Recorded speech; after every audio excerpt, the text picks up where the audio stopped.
Katherine Robertson, who we have not talked with in seems like eons. Katherine, VP of the Alabama Policy Institute. We're back visiting something that I think people not aware that this whole public pension thing is from us, free money for everybody if you're a state employee. Do they get that part? Well, there's definitely been some confusing information and probably in some cases some misinformation out there as the issue is heated up within the legislature. Just to kind of set the table here, and you correct me where I'm wrong, Retirement Systems of Alabama promises an 8% return. I don't know who's getting an 8% return on investments anymore. But the legislature has traditionally, and I understand from your piece here that they're not required to, but they have stepped up and made the difference every time to the point where they've spent $1 billion extra of our money shoring up the bad investments made by retirement systems, right? Yeah, that's right.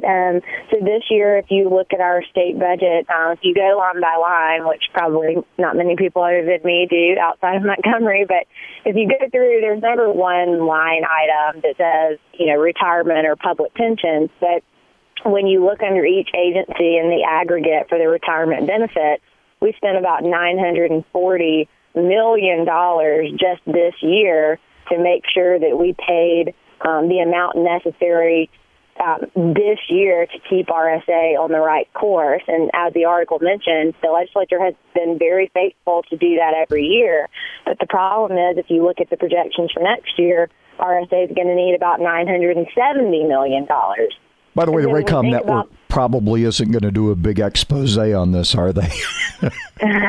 Well, if you look at the fact that, we basically had a 7-month debate over where to find $200 million. You can speak to this, but we've been talking all year. We're having a debate over $200 million, and we've got some major cash cows in our budget that have really gone overlooked. And so we're very, very pleased that the legislature has decided to tackle this. It's a very complex issue. As I said, there's kind of a lot of bad PR around it. State employees don't like the sound of pension reform, but what's going on right now in the legislature is there has been a pension study committee appointed, and they've been meeting since the second special session adjourned, and they're just looking at opportunities for reform that can make it a more solvent system and that can kind of get the state off the hook for these big annual price tags. Well, you got retirement systems owning golf courses, being involved in economic development. They own TV stations, which gives them an advantage PR-wise. You've got a real uphill battle here because they're saying, well, we're doing just fine, just like we are, but the story just isn't being told that we got to shore it up every time, right? Yeah, our unfunded liability right now, which is essentially, to simplify, it's basically our pension debt. I always compare it to kind of the national debt, sort of a hard number to wrap your mind around, but it's out there, and one day it's going to be due. So our pension debt right now is about $15.2 billion with a B dollars. And so we have 3 different retirement systems, one for regular employees, one for the education employees, and one for judicial employees. And all of those systems are funded below the national average. The judicial system is particularly bad off at 58% funded, when the national average is somewhere around 73%. So if you look at just the hard black and white numbers, it's not that we have the worst system in the world, certainly, but even just compared to our immediate surrounding neighbors, thank God for Mississippi, they're the only people doing worse than us. So what are the alternatives? Do you give people a chance to opt out and buy stocks and bonds and mutual funds and all that kind of stuff? Or is that one of the possibilities? Well, with an issue this complex, there are a number of things that you can look at. I think the committee's main focus and what we've really been focused on in trying to assist them is looking at what type of plan we could introduce for new state employees, for those state employees who have not even been hired, who aren't in the system. What plan could we change to that would alleviate this risk that the state will kind of have to bail it out year after year. So that's the problem here, and I want to get to the specifics here in just a minute because you're going in an interesting direction. Those we've already made promises to, it's kind of like Social Security, you got to pay up, right? That's right. All right, absolutely. More with Katherine Robertson, VP Alabama Policy Institute. Again, they're not going to wreck the retirement system, but something's got to give here. One more segment with Katherine coming up.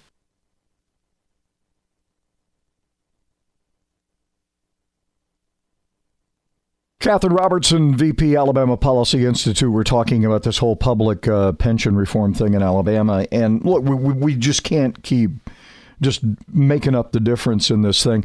I made the quip earlier, and it was sort of a joke, but it isn't, because Katherine, how do you under the here's the umbrella that you're having to do your little boxing match under.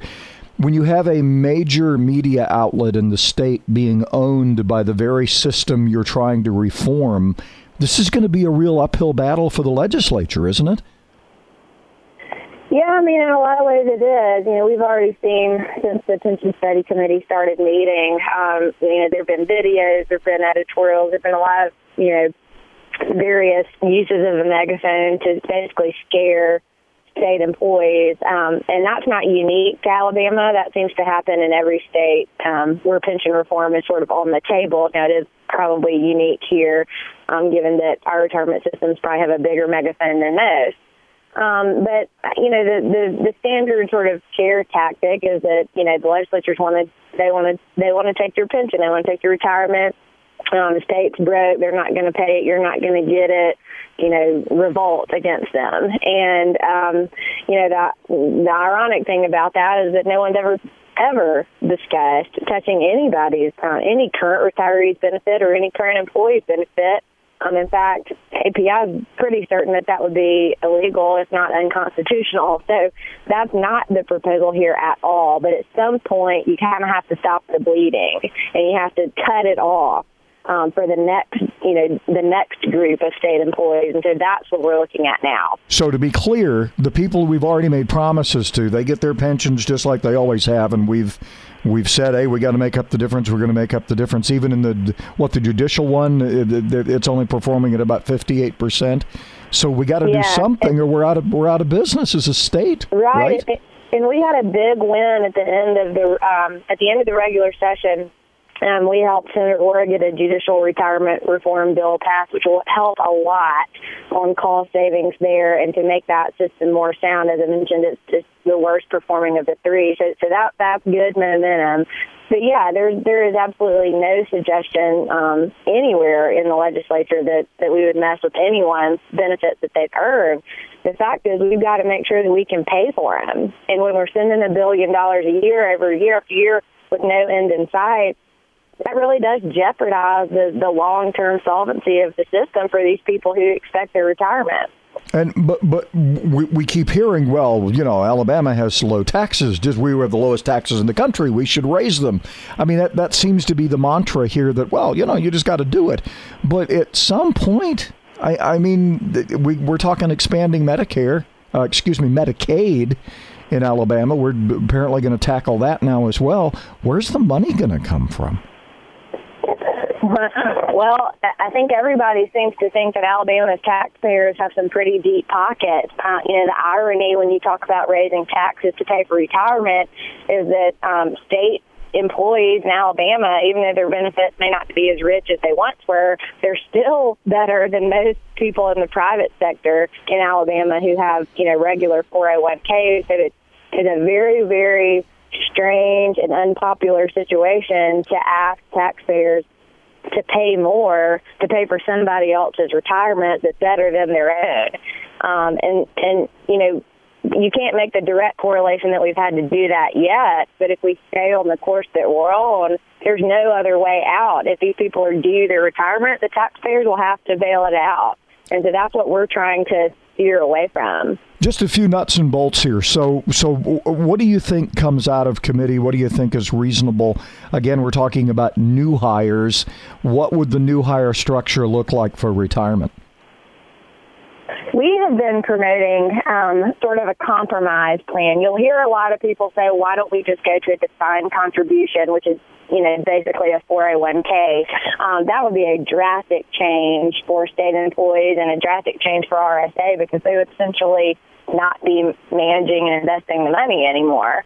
The compromise plan that we've seen states in the past few years take a look at and ultimately adopt is a cash balance plan, which is sort of a hybrid between a defined benefit and a defined contribution. And essentially, it alleviates the risk for the state and reduces that risk, but it doesn't push the risk totally onto the employee in the way that like a 401k style plan would. So we think that's a pretty fair compromise. It makes good fiscal sense. It's good policy when you look at the numbers.